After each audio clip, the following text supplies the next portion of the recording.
Vós sois a luz do mundo. Jesus, Mateus, capítulo 5, versículo 14. Quando Cristo designou os seus discípulos como sendo a luz do mundo, assinalou-lhes tremenda responsabilidade na terra. A missão da luz é clarear caminhos, varrer sombras e salvar vidas.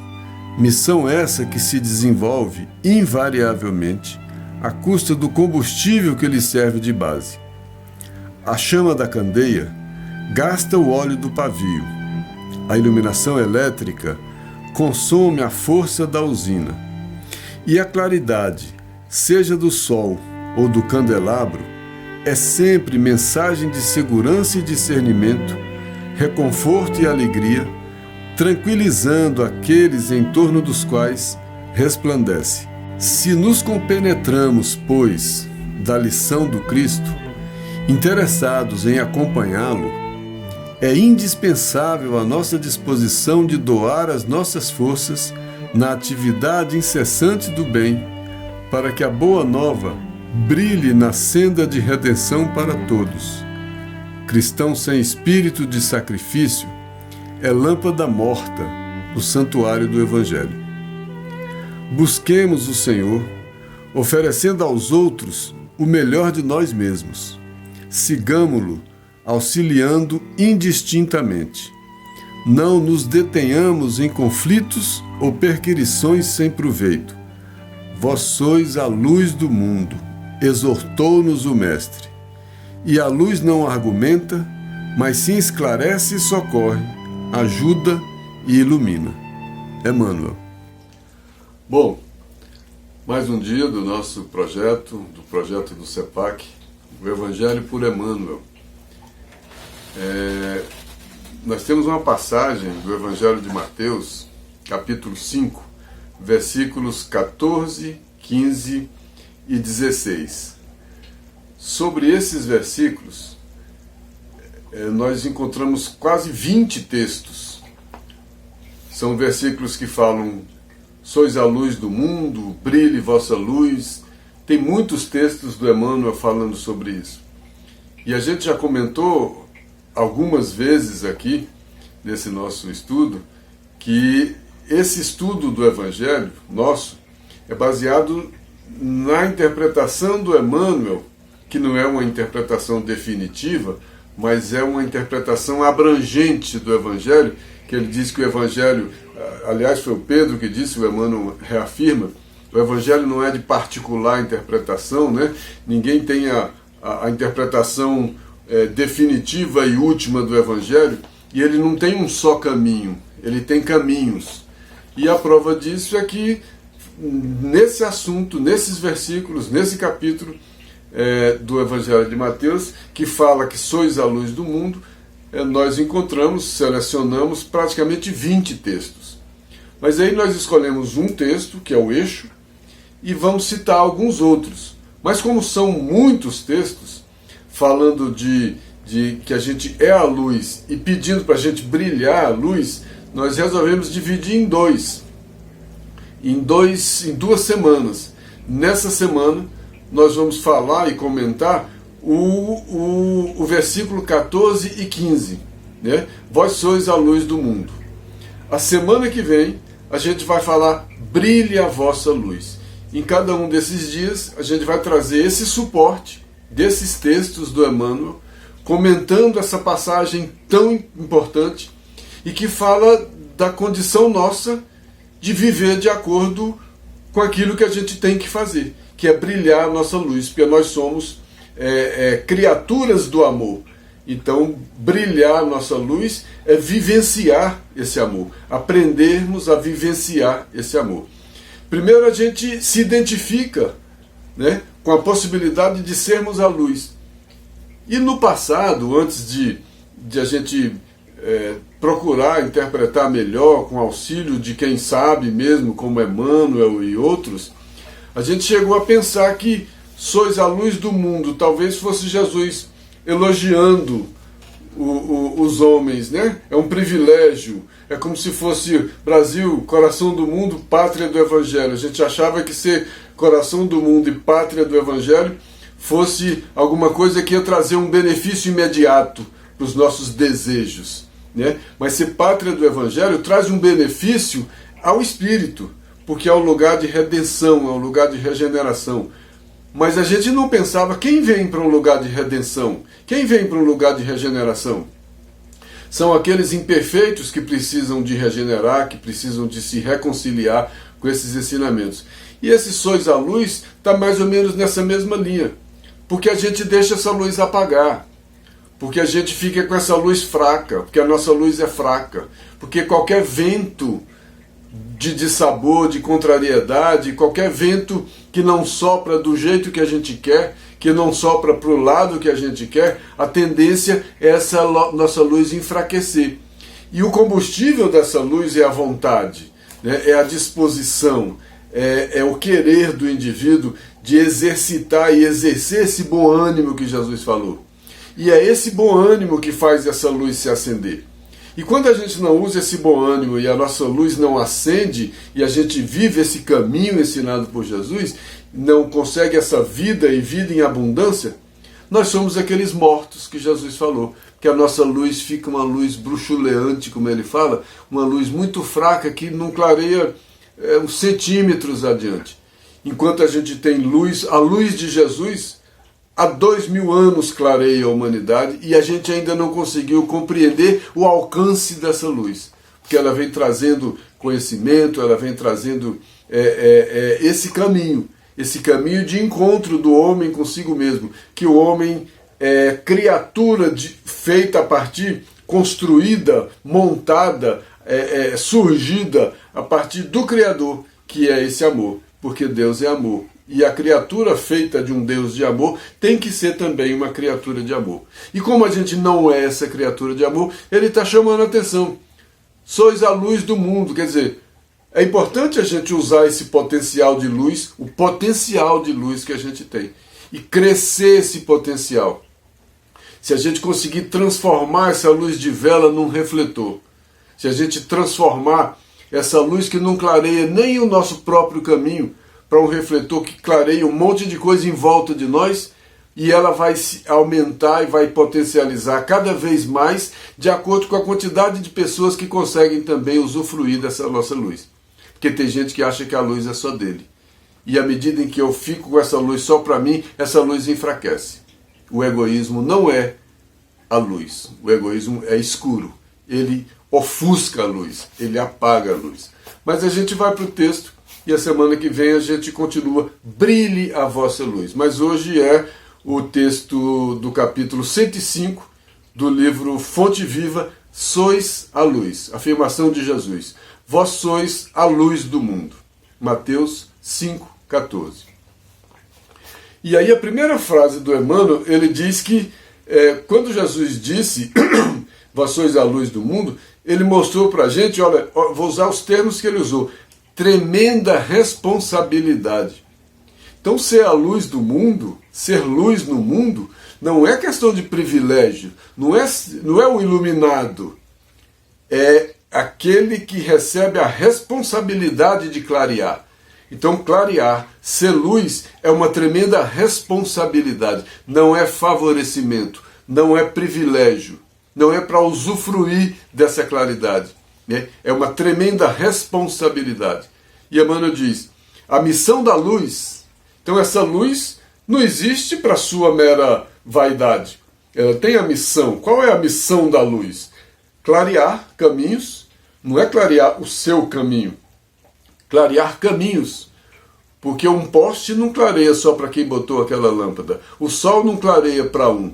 O mesmo sol que clareia para um, clareia para todos. Né? Então a missão da luz é clarear caminhos de quem está por caminhos tortos, por caminhos escuros, que está caminhando sem enxergar, que está cego, que não tem os olhos de ver, que não tem os ouvidos de ouvir, para aquele que Jesus falou, vinde a mim, e a pessoa, não, deixa eu ir, vem comigo, e ele, não, deixa eu ir primeiro enterrar os meus, deixa os mortos enterrar os seus mortos. Quem está morto é quem ainda não se compreendeu como essa luz. Então a missão da luz é clarear caminhos, varrer sombras. A luz varre sombra. Acende uma vela no escuro, vê se o escuro não vai embora. Acende um palito de fósforo no escuro, vê se por alguns instantes aquele escuro não vai embora. Só que a nossa luz é frágil, é como esse palito de fósforo, é como essa pólvora, é como esse fogo de palha, que clareia um minuto e depois apaga de novo. E a gente fica oscilando essa nossa capacidade de sermos luz. É claro que tem pessoas que já conseguem muito mais, que já conseguem, pelo exemplo, clarear em volta de si muito mais do que nós. E além da missão da luz ser clarear, varrer as sombras, clarear as sombras, eliminar os escuros, não com batalha, porque a luz simplesmente clareia. Ela não guerreia com o escuro. Ela chega, o escuro desaparece com a chegada da luz. Ela não precisa brigar com o escuro. E salvar vidas. Jesus veio para que tenhamos vida e vida em abundância. É a luz que traz a vida em abundância. E a luz é seguir quem? Quem trouxe o caminho para essa luz que é a verdade. Deus é amor, Deus, amor, são sinônimos de verdade. E Jesus é o caminho para essa luz, para esse amor, para essa verdade. E Emmanuel continua, essa missão, missão essa que se desenvolve invariavelmente à custa de combustível que lhe serve de base. Então ninguém é luz sem combustível. Não dá para ter um carro e achar que o carro já vem com combustível para a vida toda. Anda pouco tempo. A bateria de um relógio, de um celular, tem que recarregar. Ela precisa de um combustível. Não tem esse combustível natural e inesgotável. E a gente precisa desse bom ânimo. No mundo tereis tribulações, mas tende bom ânimo. É esse bom ânimo que é esse combustível que vai fazendo a gente ser luz. E sendo luz, não a luz da vaidade, não a luz do egoísmo, que isso não é luz. Isso é sombra. Isso ofusca a luz. É ser luz de verdade. Porque é ser exemplo. A luz é o exemplo. A luz é que clareia o caminho. Não é quem... Jesus não falou, só eu sei o caminho, me dá tanto que eu vou ensinar o caminho. Não é o caminho comercial. Não é o caminho do negócio. É o caminho livre. É o caminho do livre-arbítrio, que vai quem quer. Mas não é quem quer só que fala que quer. É quem consegue ir. Por isso esse vinde a mim, esse caminho da luz, não é um caminho tranquilo. Emmanuel tem um livro, A Caminho da Luz, que é a trajetória do espírito. Olha quantos milênios esses espíritos, nós, a gente vem a caminho dessa luz e a gente não consegue ser essa luz. Até hoje, nós, por exemplo, ainda vivemos no mundo de imperfeições. Qual a característica do mundo de imperfeições? Predomina o mal sobre o bem? Então aqui predomina o escuro sobre a claridade? Então a luz aqui é fraca. Porque aqui tem mais escuro do que claridade. Interiormente, nós temos mais escuros do que claridade. E tem um texto que completa muito bem isso. Ilumina onde estejas. Esse texto é do livro Ceifa de Luz, capítulo 60. Faz parte desses textos que Emmanuel escreveu com Chico, exatamente para clarear, para ser luz, para clarear esse assunto. Sois luz, brilhe vossa luz. Emmanuel fala de escuros, ele começa, culpa, delinquência, obsessão, provas, indiferença, egoísmo, ignorância, angústia, sofrimento, lágrimas, tudo isso faz parte dos escuros. Quem cultiva isso, cultiva escuro. Quem cultiva culpa, quem cultiva delinquência, obsessão, quem cultiva indiferença, egoísmo, ignorância, sofrimento, quem cultiva lágrimas, cultiva escuros. Mas aí ele continua. Olha o conselho que ele dá. Relaciona os recintos da vida onde as necessidades da alma nos obscurecem os caminhos. Preste atenção, observa em que lugar da vida, em que lugar de nós mesmos, da nossa alma, nós temos esses escuros. E estende auxílio e compreensão, paz e esperança onde estiveres. aí estender a luz, aí é ser luz, sois a luz do mundo. Observa, né? Relaciona os recintos da vida onde as necessidades da alma nos obscurecem os caminhos. O que anda me obscurecendo os caminhos? Quando eu faço uma prece, quando eu entro em meditação, quando eu vou para o conhece-te a ti mesmo, eu mergulho em mim mesmo, o que eu vou procurar em mim? Os escuros que eu ainda trago, que são as tentações que eu ainda trago. São as coisas que ainda me vencem, que ainda me escravizam. E eu preciso colocar luz nessas coisas que ainda obscurecem a minha alma. E quem trouxe essa luz? A boa nova, a boa notícia, o caminho da luz, o caminho da redenção que Jesus trouxe. Então é esse o caminho onde eu consigo me iluminar. Olha, pessoas conseguem se transformar em pessoas iluminadas. Vão se iluminando. A nossa trajetória enquanto espírito é a iluminação. E a gente achava que era salvação, que a gente estava perdido, chegava alguém, pegava a gente e salvava. Seria justo? Não seria justo, seria um privilégio ou sorte de alguém encontrar alguém e salvar. Então esse salvar não é simplesmente alguém me achar. Esse salvar, na verdade, é um iluminar-se, é um salvar-se, é um caminhar para a luz, é ser essa luz. Toda criatura é uma fonte de luz, por ser em si mesma uma fonte de amor. A chama da candeia, estamos falando ainda do texto do Emmanuel, a chama da candeia gasta o óleo do pavio. A iluminação elétrica consome a força da usina. Então toda luz consome um combustível, consome uma energia que é gerada em algum lugar. Então tem uma geração dessa energia.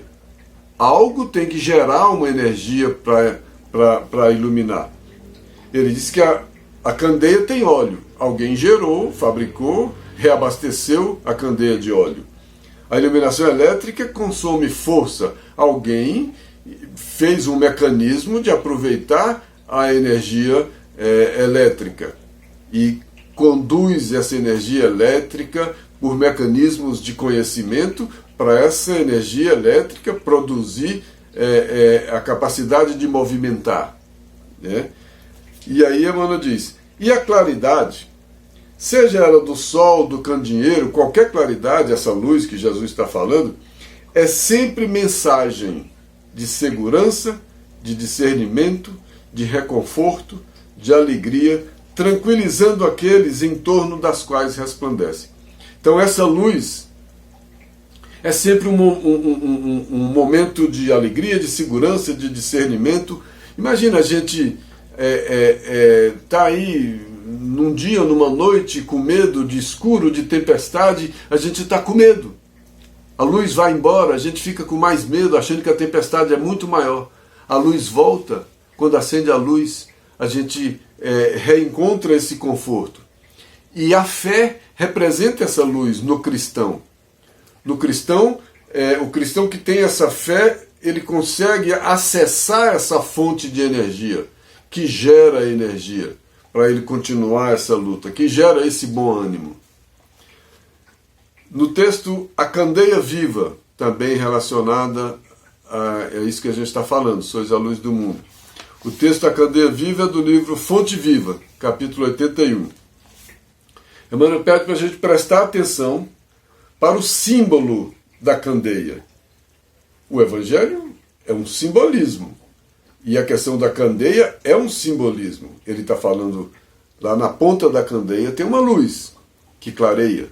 Tem um pavio que conduz. E tem um combustível que é conduzido pelo pavio que faz a luz acender. E Jesus ainda fala, não botar essa candeia debaixo do alqueire. Tem que botar essa candeia no alto para que essa candeia, essa luz da candeia, clareie para todos.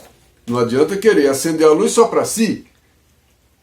A luz do egoísta não vai clarear nada e nem ninguém, porque ela nem é luz, né?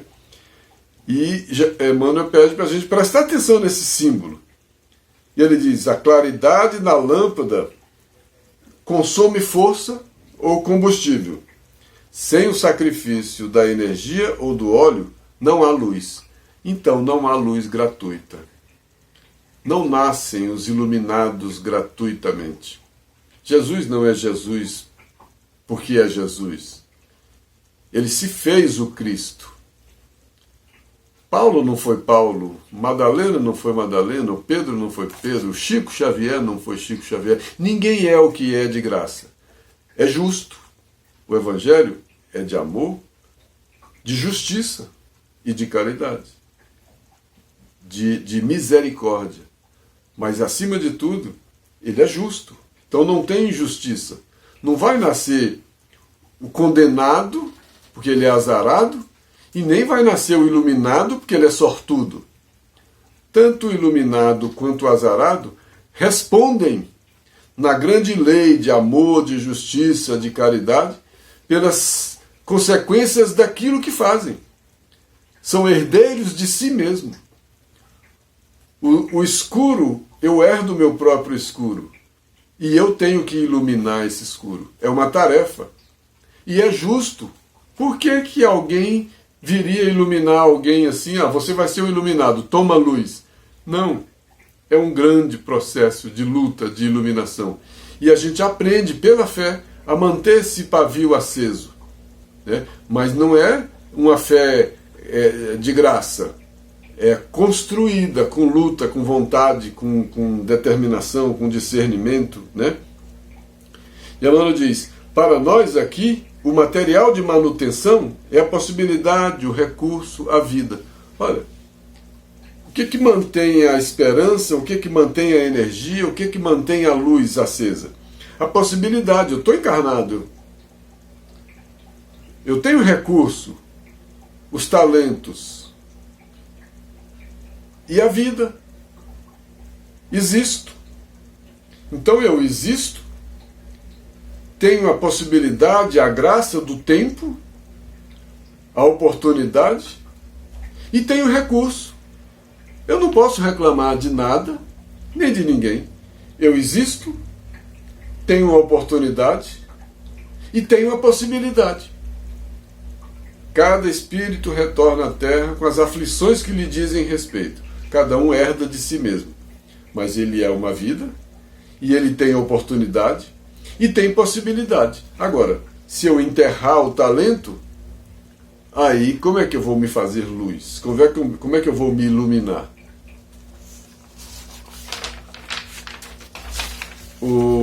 Continuando no texto, Emmanuel diz, é indispensável a nossa disposição de doar nossas forças na atividade incessante do bem. Olha o combustível que mantém a luz. É indispensável, não dá para dispensar. Não é deitado, não é descansando, não é no ócio, não é só satisfazendo os meus desejos inferiores. É com luta. E eu preciso de vontade, eu preciso de disposição. Mas não é disposição de tomar as coisas para mim, é disposição de doar. De doar as forças na atividade incessante do bem. Jesus falava que é servir, é servindo. O maior é aquele que aprende a servir, porque ele aprende a se iluminar. O livro Caminho, Verdade e Vida, capítulo 76, fala de edificações. Que tipo de edificação? É a iluminação, é a salvação, é esse processo de elevação, que é de subida. Emmanuel diz nesse texto, é muito difícil encontrar a oportunidade entre gratificações da existência humana. É muito difícil encontrar a oportunidade de ser luz quando eu só quero ser beneficiado, buscando só gratificações da existência humana, quando é só o que eu só quero me dar bem. O que eu vou ganhar com isso? Quando eu vivo perguntando o que eu vou ganhar com isso, eu só estou querendo essa gratificação da existência humana. Aí o Emmanuel vem e diz pra gente, olha, quem só está querendo as gratificações da existência humana, quem só está querendo se dar bem, vai ser muito difícil encontrar oportunidade dessa gratificação, de ser luz, porque ele só está procurando oportunidade para se dar bem. Muito interessante. E diz por que isso? Porque o recurso bendito da iluminação é um recurso do bem, se esconde muitas vezes nos obstáculos, perplexidades e sombras do caminho. Esse recurso, ele se esconde nos obstáculos que eu quero, né? Livra de mim as tentações. Muita gente reza o Pai Nosso pensando que está pedindo para Deus livrar dos obstáculos. Mas no mundo tereis tribulações, tem de bom ânimo. Né? Não é isso, não vai aparecer alguém para me livrar dos obstáculos. Eu vou me fortalecer para aprender a superar os obstáculos. Numa corrida de obstáculo, o bom atleta que vence a corrida de obstáculo não é aquele que tem um protetor que sai lá na frente tirando os obstáculos. É aquele que aprende a ter resistência para correr, para saltar os obstáculos e para chegar. Tem treinamento, tem resistência, tem preparação, tem iluminação, tem luta. É preciso coragem, é preciso bom ânimo. E no outro texto também, relacionado a esse mesmo assunto, do livro da Esperança, capítulo 13, na hora da tristeza. A tristeza, a gente viu ali atrás, que é um dos escuros, né? Se eu me afogar na tristeza, eu me afogo no escuro. Tem gente que, com a perda de um ente querido, se afoga na tristeza. Tem uma frase que marcou para mim, por exemplo, quando eu ouvi essa frase: saudade sim, tristeza não. Saudade é um sentimento, já que eu não convivo mais com essa pessoa, que eu convivia diariamente, seja meu pai, meu irmão, alguém que eu convivia diariamente, é normal que eu sinta saudade, que eu lembre dessa pessoa, dos momentos que nós passamos juntos, de alguma maneira. Isso é uma saudade. Alguém que morreu, alguém que, né, morreu, entre aspas, também eu não posso ficar me condenando de usar a palavra morreu. O corpo morreu sim, né, embora o espírito permaneça. O que eu vou fazer? Né? Vou afogar na tristeza? Não. Dizem, os próprios espíritos dizem às vezes que muitas das nossas tristezas sem razão de ser, às vezes é uma saudade exagerada daqueles que a gente não está convivendo agora, desses irmãos espirituais que nesse momento a gente não convive porque não coincidiu a necessidade da encarnação ao mesmo tempo no mesmo lugar. Que a gente sempre tem gente, quando a gente está aqui, a gente tem sempre gente lá também. E quando a gente está lá, a gente tem sempre gente aqui. Esse é o valor da oportunidade. Quando a gente estiver aqui, que encontrar gente aqui, seja por afinidade ou seja por necessidade de tornarmos afins, é preciso aproveitar essa oportunidade de fazermos, de incrementarmos essa luz. Mas o texto diz, esse texto na hora da tristeza, lembra-te de que pode ser, ainda hoje, para quem quer ser luz, para quem quer trazer essa vida em abundância para si mesmo, para quem quiser ser filho do Pai, que é amor e que é luz e que é verdade, é importante aprender a ser luz, a ser amor, a ser verdade. Sois a luz. Lembra-te de que pode ser, ainda hoje, o raciocínio para os que dementaram na invigilância. Pensamento, razão. O apoio dos que tropeçam na sombra. Socorro. Né? Apoio, dar a mão, servir. O socorro aos peregrinos da estrada. Socorrer, ajudar, auxiliar. O amparo dos que choram em desespero. Apoiar, segurar. Tudo isso eu estou exercitando esse papel de luz. Porque quando eu auxilio no raciocínio de alguém, trazendo para um raciocínio dentro da lógica da verdade, do Evangelho, quando eu apoio alguém, sem ser esse apoio que escraviza, um apoio que liberta, né? Esse apoio que está do lado, mas que não precisa fazer pelo outro aquilo que é responsabilidade dele, mas que está junto, fazendo junto. O socorro que socorre, mas não estimula o erro. Socorre. Jesus, vá, mas não peques mais. Estava só correndo, mas não peques mais, porque esse problema seu foi por causa de seus erros. Você acabou de ser curado e vá, e se continuar da mesma forma, vai voltar ao mesmo problema. Então é um socorro que educa, é um socorro que ajuda a transformar. E o amparo dos que choram e a voz que se levanta para a defesa de injustiçados e desvalidos. Olha quanta possibilidade de sermos luz, todas elas servindo. Nenhuma é tirando proveito. O que eu ganho com isso? O que eu ganho com isso de ajudar o raciocínio de alguém, de ser o apoio de alguém, de ser o socorro de alguém, de ser o amparo de alguém, de ser a voz que se levanta em defesa de alguém mais fraco? O que eu posso ganhar? Eu só posso fazer isso quando eu ganhar alguma coisa imediata com isso? Aí é para o egoísmo.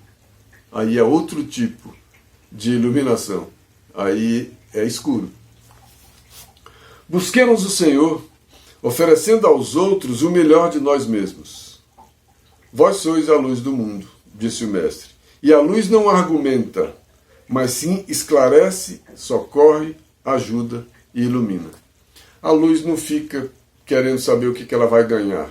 Por que ela vai fazer isso? Se merece, se não merece, se é justo. Não, a luz não argumenta. Clareia. Esclarece, porque clareia tudo. Socorre, ajuda, ilumina. E mais um texto do livro Fonte Viva, capítulo 81, a candeia viva. Aí já não é mais aquela candeia. A candeia viva é o homem.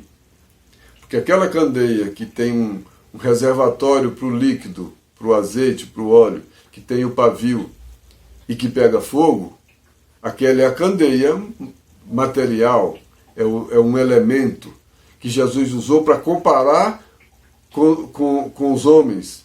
Esses são candeias, mas candeias vivas, porque eles têm que iluminar, mas eles têm que ter um reservatório de energia, e eles que alimentam um reservatório de energia inspirados na Boa Nova, inspirados nos ensinamentos, inspirados nas virtudes. Não é em religiões necessariamente. A religião é um instrumento para trazer virtudes, mas é a virtude em si que é o alimento, que é o combustível.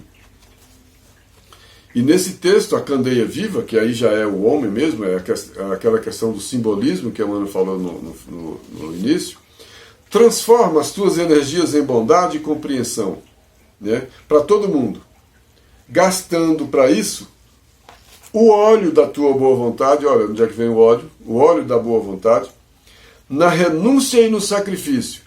Renúncia e sacrifício é o que eu estou fazendo só para mim? O que eu estou ganhando com isso? Se for o que eu estou ganhando com isso, não tem renúncia nenhuma, tem interesse. E se for fácil demais, eu estou fazendo porque é fácil. Não que eu não faça, deixe de fazer só porque seja fácil. Mas quando eu enxergar uma coisa difícil, não é pela dificuldade que eu vou desistir. E não é só quando eu tiver interesse que eu vou fazer. Então eu vou servir com boa vontade, com esse óleo da boa vontade, renunciando muitas vezes, me diminuindo para que o Cristo cresça, e no sacrifício, porque na maioria das vezes eu vou ter que vencer uma tendência que eu tenho a fazer só aquilo que eu quero. Essa é a derrota que a gente impõe às nossas tentações.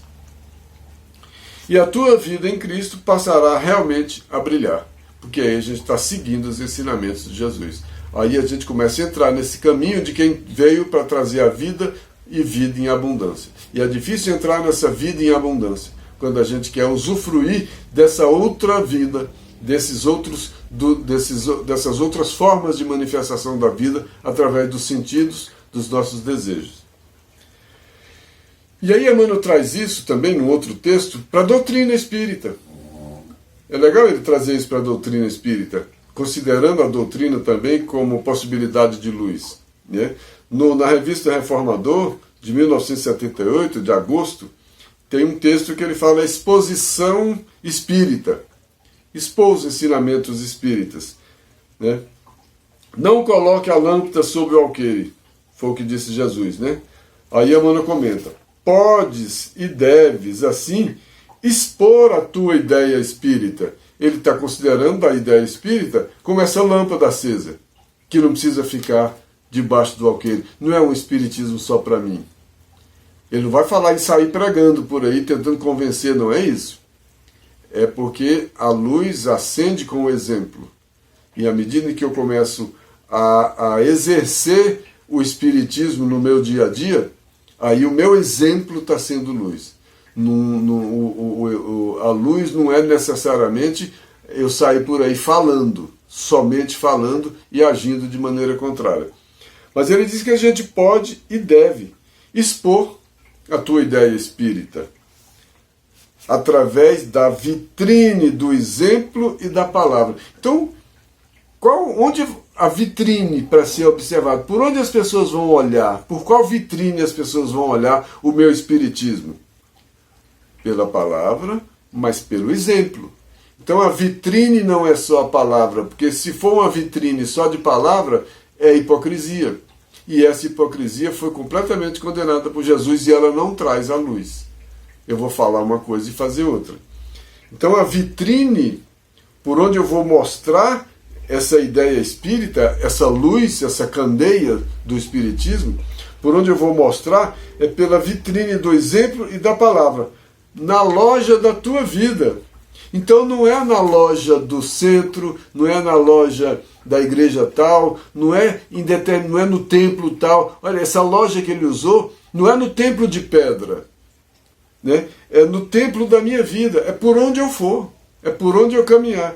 Então, o espiritismo, para ser essa fonte, essa candeia viva, ele pode ser divulgado como luz, como candeia viva, mas eu vou mostrar o espiritismo não somente nos livros doutrinários, eu vou mostrar o espiritismo nos livros, na palavra, mas acima de tudo no exemplo. Qual é o verdadeiro espírita? Aquele que faz a sua transformação moral. Então é através do exemplo que eu me transformei moralmente. E pelo esforço que faz em continuar vencendo as suas más inclinações. E pelo esforço que eu faço em continuar superando as minhas tendências negativas, as minhas tendências à imperfeição. Então, é pelo exemplo que eu dou hoje e pela luta que eu faço de manter os bons e novos exemplos que eu vou conquistando através da ampliação da consciência, né? Então a vitrine é essa, o exemplo e a palavra, né? E o lugar, a loja, não é numa loja específica, não vai ser só lá no centro, não vai ser só lá na palestra, não vai ser só lá em tal lugar que eu vou expor essa vitrine. Então não é uma vitrine de lugar específico. Ah, hoje vai estar movimentado aqui, eu vou abrir essa loja para todo mundo ver. Não. Por onde eu estiver, 24 horas por dia, eu sou essa vitrine, a vitrine da própria vida, para fazer brilhar. E por último, um outro texto também da Revista Reformador, a candeia. Mais uma vez, está falando dessa luz. Olha quantos textos falando desse mesmo assunto. Esse livro, esse texto, A Candeia, está na Revista Reformador de setembro de 1952. O Emmanuel diz: a lâmpada acesa da lição divina é, antes de tudo, o símbolo de nosso exemplo seguro e positivo nos variados ângulos da existência. Então, é simbologia pura mesmo, mas uma simbologia muito apropriada, que dá para a gente fazer uma conexão, fazer uma ligação muito perfeita, né? Dessa candeia material, daquele instrumento, daquele utensílio, para mim, que sou uma candeia viva. Dá para a gente imaginar o reservatório de energia, dá para a gente imaginar que a luz precisa se manter acesa, e ela não vai se manter acesa se ela não for reabastecida, se ela não tiver uma maneira de alimentar esse combustível. E o que alimenta esse combustível é a fé, é a vontade, é a luta, né? É esse dia a dia que eu preciso mostrar quem eu sou nas transformações que eu consigo conquistar, nas virtudes que eu consigo adquirir em todos os momentos da vida. O discípulo do Evangelho é convidado a afirmar-se no mundo a cada instante. A candeia, ela está exposta a vento, a chuva, para ela se se afirmar-se no mundo, ela tem que se manter acesa. Uma candeia que não pode sair do conforto de casa que apaga, uma candeia que não pode levar um vento qualquer que apaga, uma candeia que se apaga com qualquer contrariedade, com qualquer dificuldade, uma candeia que traz os escuros para si mesma, das lamentações, daquela relação que a Emmanuel falou, né? Da culpa, da delinquência, da obsessão, das provas, da indiferença, do egoísmo, do orgulho, todos esses escuros que a gente traz, né? Como é que eu posso manter essa candeia acesa? Como é que eu posso manter, quando Jesus dizia, né?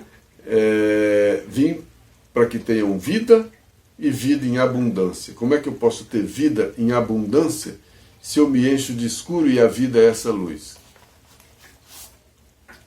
Aí ele aconselha nesse livro: faze a tua viagem na terra. É uma viagem, nós somos peregrinos do tempo, é uma caminhada.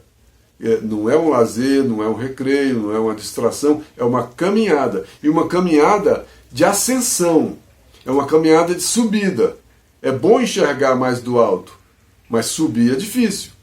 Caminhar na subida é mais difícil, né? Então, e Emmanuel aconselha, né? Faz essa sua caminhada na Terra em companhia do amigo celestial, em companhia de Jesus. Ele chamou a gente para essa caminhada. Vinde a mim. Mas ir até ele não é fácil, porque ele já está num patamar muito alto e ele está chamando a gente para ir para lá. Ele desceu, encarnou aqui para falar para a gente: olha, eu conheço o caminho. Eu estou vindo de lá. Quer ir para lá? Está perdido, andando aqui nos escuros, dando cabeçada para lá e para cá, tropeçando em qualquer lugar? Me siga, que eu conheço esse caminho. É só me seguir. Mas vai ter dificuldade. Tenha bom ânimo. Tem portas largas, tem atalhos, mas os atalhos não levam. É preciso passar na porta estreita, que nem todo mundo consegue passar. É preciso subir. Mas tem luz. Segue essa luz que vai enxergar. Né? Mas olha que conselho que a Emmanuel dá. Para a gente fazer a nossa viagem de elevação, de iluminação, tendo como referência, como modelo, como guia, Jesus. De coração elevado à vontade divina, de cabeça erguida na fidelidade à religião do dever bem cumprido, de consciência edificada no bem invariável e de braços ativos e diligentes na plantação das boas obras. Essa sequência que Emmanuel falou aqui, de coração elevado, de cabeça erguida, de consciência edificada e de braços ativos, em outro texto, em outra ocasião, ele chamou isso aqui de equação divina. Porque é uma equação perfeita, é uma matemática perfeita. É uma matemática que vai dar o valor de X, que a gente vai encontrar o resultado que a gente quer. Por quê? Porque de coração elevado, o meu sentimento não vai estar nas imperfeições. O meu sentimento vai estar no alto, no exemplo, na luz, na verdade. Então, o meu desejo, o meu sentimento, o meu coração vai estar elevado. Eu não vou estar preso aos sentimentos inferiores. Né? De cabeça erguida, na fidelidade à religião do dever cumprido. O que ele chama de religião aqui? Para eu ficar de cabeça erguida. O raciocínio erguido em qual religião? Do dever cumprido. Então, a minha consciência vai sempre me dizer qual é o meu dever. Eu posso seguir ou não, mas para eu andar de cabeça erguida, eu vou ter que seguir esse conselho da consciência. Eu vou ter que raciocinar e compreender. Eu não vou seguir cegamente nada. Eu vou seguir a religião do dever cumprido. Ele chama dever cumprido de religião. Então, na verdade, qual é a nossa religião? A religião do dever cumprido. A partir de um coração elevado. As coisas mais altas. O coração elevado onde? Na virtude. O coração elevado na virtude e a razão fiel. A razão fiel a uma religião. Qual religião? Ao dever cumprido. de consciência edificada. Como é que edifica? Construindo. Quando ele diz consciência edificada, ele está dizendo que a minha consciência é progressiva, que eu vou construindo aos poucos, que eu vou edificando aos poucos. Se a lei divina está na minha consciência, no patamar que eu tiver, a religião do dever vai me pedir para agir. E à medida em que eu vou edificando mais essa consciência, porque o meu coração vai compreendendo melhor, vai sentindo coisas mais elevadas, e a cabeça vai seguindo o dever bem cumprido com fidelidade, a minha consciência vai se edificando, vai se ampliando. Eu vou enxergando melhor essa lei divina. E quando eu fizer tudo isso, meus braços vão estar ativos e diligentes. Eu não vou ser um teórico, eu vou ser aquele que faz, eu vou ser aquele que vive. Eu vou ser uma candeia viva. Esse final desse texto para mim foi perfeito. Que ele traz realmente essa equação que Emmanuel chama de equação divina. Mexer no sentimento, cuidar do pensamento e da razão, mexer na consciência, na compreensão, que tem a conjugação do sentimento com o pensamento. Os dois formam a consciência. E com essa consciência eu tenho os braços ativos, eu tenho a capacidade de agir, de trabalhar, de movimentar, eu tenho bom ânimo. E tendo bom ânimo, nós acessamos a fonte do combustível, da energia, que mantém a nossa candeia viva acesa. Que Deus nos abençoe e até a semana que vem, que a gente vai completar esse estudo com a outra parte dos textos do Emmanuel que fala: brilhe vossa luz. Um abraço.